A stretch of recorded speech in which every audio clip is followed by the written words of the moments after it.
பிரியமானவர்களே, இந்த நாள் தியானத்திற்காக நாம் எடுத்துக்கொள்ளக்கூடிய வேத வசனம் வாசிக்கலாம்.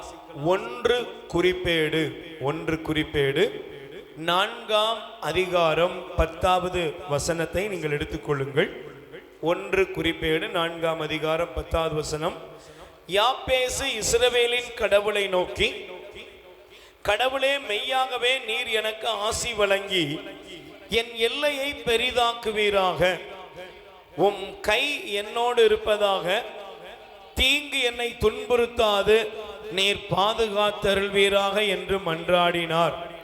கடவுளும் அவர் வேண்டியதை அருளினார். அல்லேலூயா. நல்ல கைகளை வேறு சொல்லுங்க. அல்லேலூயா.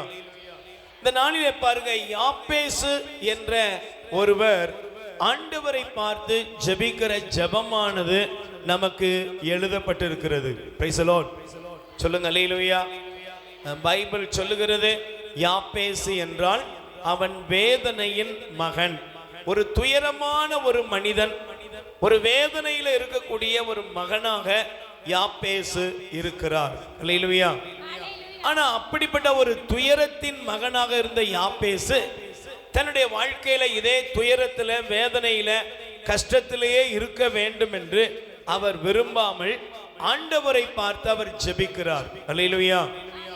ஆண்டவர் அவர் வேண்டினதை, அவர் ஜெபித்ததை அவருக்கு கொடுத்தார் என்று இந்த பகுதி நம்முடைய வாழ்க்கையில ஒரு வெளிப்பாட்டை தருகிறது. என்ன? இந்த உலகத்துல ஆண்டவரை நோக்கி மன்றாடும் பொழுது நிச்சயமாக ஆண்டவர் பதில் தருகிறார்.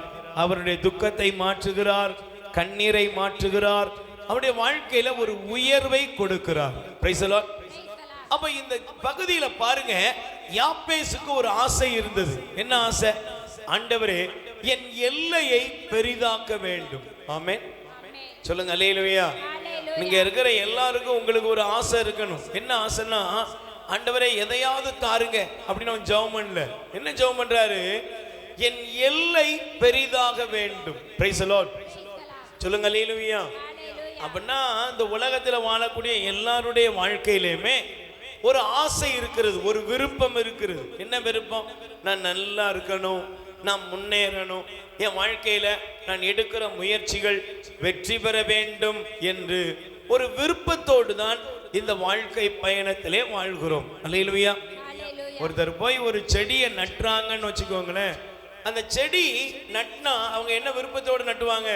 இந்த செடி வளரணும், மரமாகணும், காய்க்கணும், பூக்கணும், காய்க்கணும், கனி கொடுக்கணும். இது எல்லாருடைய விருப்பமாக இருக்கிறது. Praise the Lord. அதே போல ஒருவருக்கு திருமணம் முடிஞ்ச உடனே பெரியவங்க எல்லாருமே நிறைய பேர் கேட்கிற ஒரு கேள்வி, ஏதாவது விசேஷம் உண்டா? இந்த கேள்வியோட அடிப்படை என்ன? இவங்க 2 பேரா இப்படி இருந்துடக்கூடாது, இவங்களுக்கு அப்புறம் இவங்க குடும்பத்துக்கு ஒரு வாரிசு வேண்டும். இது விருப்பம். அல்லேலூயா. ஒரு கடையோ ஒரு இடத்துலயோ ஒரு வேலைக்கோ போய் சேர்றோம், ஒரு ஜாப், ஒரு வேலையில போய் சேர்றோம். இல்லைன்னா ஒரு இடத்துல ஒரு கடை, ஒரு சின்ன ஒரு வியாபாரத்தை ஆரம்பிக்கிறோம். என்ன விரும்புவோம் அப்படின்னா, நீங்க இந்த சரவணா ஸ்டோர் அப்படிங்கிற இன்னைக்கு தமிழ்நாடு மட்டுமல்ல பல இடங்கள்ல இருக்குது. ஆனா அவங்க என்ன வியாபாரத்தை ஆரம்பிச்சாங்க? ஒரு வசந்தன் கோ அப்படின்னு இன்னைக்கு நம்ம பார்க்குற ஒரு பாப்புலரிட்டியான ஒரு கடை. என்னங்க அவங்க வியாபாரத்தை ஆரம்பிச்சாங்கன்னா, ஒரு சாதாரணமாக 2 சேர் எடுத்து, ஒரு ஃபேன் எடுத்து வீடுகளில் போய் என்ன செஞ்சாங்க? போட்டாங்க. பழைய பேப்பர் எடுத்தாங்க. இன்னைக்கு அவங்க எப்படி இருக்கிறாங்க அப்படின்னா, இன்னைக்கு ஒரு பெரிய ஆலம்பரம் போல ஆயிரக்கணக்கான பேருக்கு வேலை கொடுத்து ஒரு ஸ்தாபனத்தை அவர்கள் நிரப்பி இருக்கிறார்கள். அல்லேலூயா. சத்தமா சொல்லுங்க அல்லேலூயா. அப்ப இந்த ஒரு அடிப்படை காரியம் உலகத்துல ஒரு மனிதன் அப்படியே இருப்பது அல்ல. அவன் வளர வேண்டும், அவன் வாழ்க்கை உயர வேண்டும், அவன் ஆசீர்வதிக்கப்பட வேண்டும். Praise the Lord. நல்ல கைகளை உயர்த்தி சொல்லுங்க அல்லேலூயா. அப்ப ஒரு உயர்வு, ஒரு பெருக்கம், ஒரு விரிவாக்கம். சொல்லுங்க. உயர்வு, பெருக்கம், விரிவாக்கம். இந்த மூன்றுமே ஒரு மனிதனுடைய வாழ்க்கையில கண்டிப்பாக இருக்க வேண்டும். Praise the Lord. கைகளை உயர்த்தி சொல்லுங்க அல்லேலூயா. இங்க ஜெபத்துல வந்திருக்கீங்க, எத்தனையோ ஆசையோட வந்திருப்பீங்க. ஆண்டவரே, என் பையனை ஆசீர்வதிங்க, என் மகளை ஆசீர்வதிங்க, என் குடும்பத்தை ஆசீர்வதிங்க, எங்க தேவையை சந்திங்க. கண்டிப்பாக நீங்கள் விரும்புகிற அந்த விரிவாக்கத்தை, அந்த பெருக்கத்தை, அந்த உயர்வை ஆண்டவர் நிச்சயமாய் நிறைவேற்றுவார். ஆமென். பக்கத்துல கை கொடுத்து சொல்லுங்க, உங்க உள்ளத்தின் விருப்பமாகிய, நல்ல கை கொடுத்து முகத்தை பார்த்து சொல்லுங்க, உங்க உள்ளத்தின் விருப்பமாகிய உயர்வையும் பெருக்கத்தையும் முன்னேற்றத்தையும் ஆண்டவர் உங்களுக்கு தருவார். நம்புறீங்களா? கேக்குதா ஒழுங்கா? நம்புறீங்களா? Praise the Lord. கண்டிப்பாக நம்முடைய வாழ்க்கையில் ஒரு முன்னேற்றத்தை, பெருக்கத்தை, விரிவாக்கத்தை ஆண்டவர் கொடுப்பார். Praise the Lord. உயிர் வாழ உணவளிப்போம். இரக்கத்தின் ஊற்று கத்தோலிக்க தியான இல்லத்திலிருந்து பிள்ளைகளால் கைவிடப்பட்ட வயதான அப்பா அம்மாக்கள் 100 பேருக்கு தினமும் அவர்கள் இருக்கும் இடங்களுக்கு உணவு கொண்டு போய் கொடுக்கப்படுகிறது.